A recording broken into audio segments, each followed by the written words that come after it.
Hey everyone, it's Tom Gentile. Welcome to Tom's Trading Room. It is Friday, September 25th, 2015. And what I want to talk about with you today is we're going to go through the money calendar. We're going to go through Darknet. We're going to go through some overall charts, and I want to talk about a company that's reporting earnings next week, all in this short 5-minute video. So let's get started. So first thing I want to look at is I want to look at the money calendar. And so the money calendar is kind of showing us, if we scroll down here to the last week of the month, that's down here, you're going to see that the money calendar is still a little shaded to the bear side, Monday and Tuesday. We start slowly becoming a little bit more bullish. By Thursday and Friday, we're seeing the majority of our patterns. All right, these are patterns on 250 stocks and ETFs, and we're looking for patterns that are 90% or greater, all right, in terms of exactly when to buy and exactly when to sell based on seasonality. Now, coming into the week, we see most of these bearish, all right, 76% of the patterns coming out on Monday are bearish. On Tuesday, it's 77% of the patterns. On Wednesday, it drops to 60. On Thursday and Friday, we jump to 83% bullish and only 17% bearish. Now, is that telling us that the overall market is likely to change? Perhaps. Most importantly, what we do see is we're rolling into October. We are rolling into a year before the presidential election. And we know what happens in Washington as we get into that final year. A lot less happens in Washington, which is great for New York. All right, it's great for Wall Street when we see less and less things that come out of Washington. So keep that in mind. And again, refer to the publication at tomsoptiontools.com, and you can find out what our picks are for the coming week and whether we got them from the money calendar or whether we possibly got them from this area, which is Darknet. Now, more than likely, we're not going to get in this particular area, but we may. You have to log on to tomsoptiontools.com and log in to find out exactly what we're looking at here. But I can tell you this. Very few signals are coming out of Darknet when it comes to stocks that have liquid options, all right? This is one that we see, which is Jacobs Engineering, all right? Not the most liquid optionable stock out there, but this is the only one we see that is a penny pilot stock that even has a chance to be a Darknet buy. Now, remember, what Darknet signals are is we're looking at channels. We're looking at short-term, intermediate, and long-term channels, and we're looking for what's called channel collision. When we have channel collision, that creates swing trading opportunities for us. And again, with all the volatility going on in the markets lately, there's been less swing trading opportunities, and it's taken a lot more of a movement in the stock to double that options value. That percent to double number has been getting much, much higher because of all the volatility. And so we expect that number is going to drop as we get into October and November, and that we'll start to see better signals which require less of a move, all right, in the overall stock in order to see a double that happens in those options.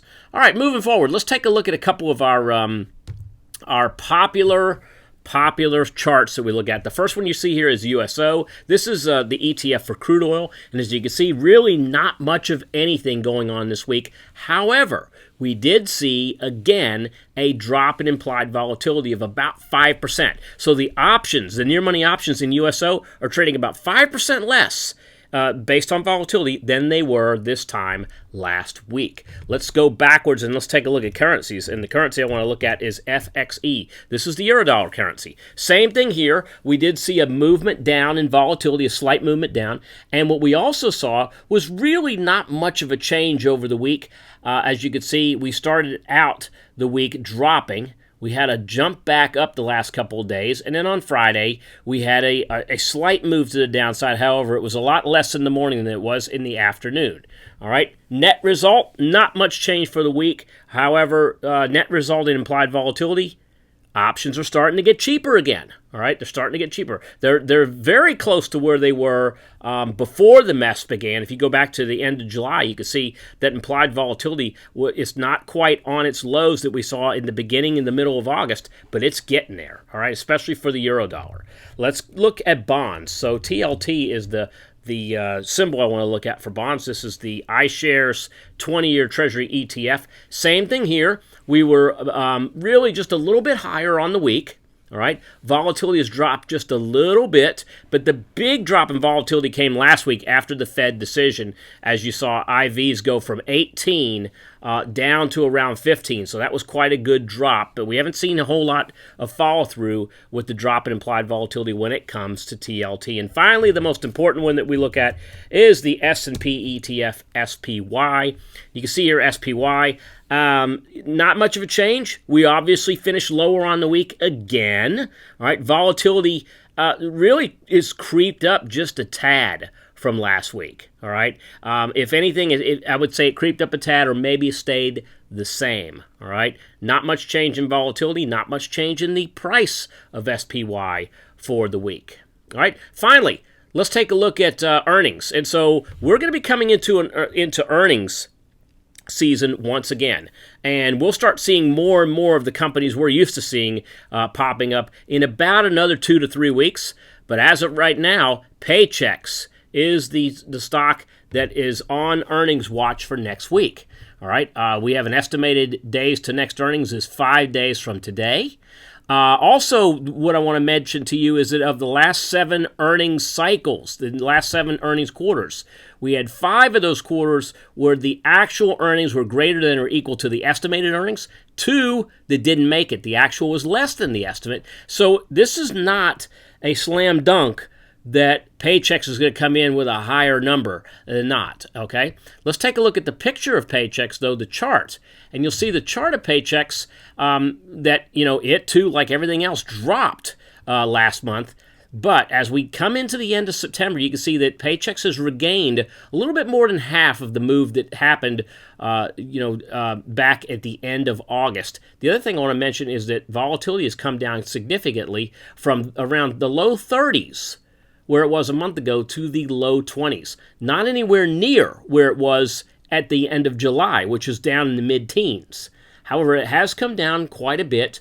I don't expect this to go down over the next 5 days as we get closer and closer to earnings, because more and more traders are going to realize that Paychecks has an earnings report coming out soon, and they're going to start squaring their positions off to decide whether or not they want to be long or short going into earnings, and how much uncertainty there's going to be in terms of what that number's actually going to be. All right, guys, so again, everything that I showed you tonight you can find at tomsoptiontools.com. Just log in, and also, once you log in, you can get our detailed report as well as our trade case studies of the week. Have a great trading week, and I'll talk to you soon.